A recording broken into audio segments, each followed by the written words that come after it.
لی سنور قضا آمیدی نزیکی 20 بنداوین آوی هاتینه دروست کرن جبو هنده حولاتین دوره مفایجه ور بگرن.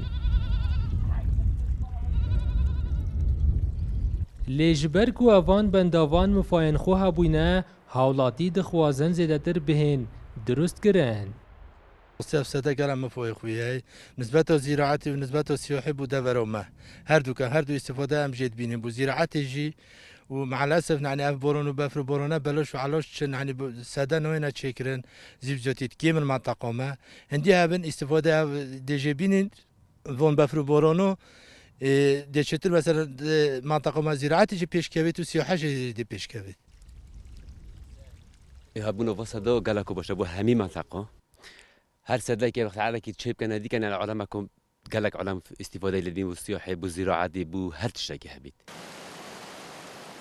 هرچند افرجاهات دروست کرن الدیف پیتویا وان جهان بوینه لی هوپا آفدان الامدی دیار دکت که او پیتوی چل بنداوین دی هنه.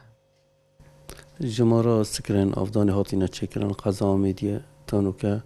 نزدیکی 20 سکرکانه و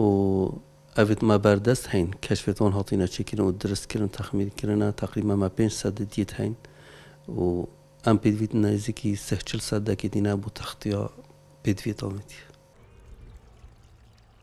زوربیا گندین دوره مفادار بوینه جوان بنداوانو حول دهنه دان رجا زیدتر لبهید داکو حولاتی زیدتر مفادار بن.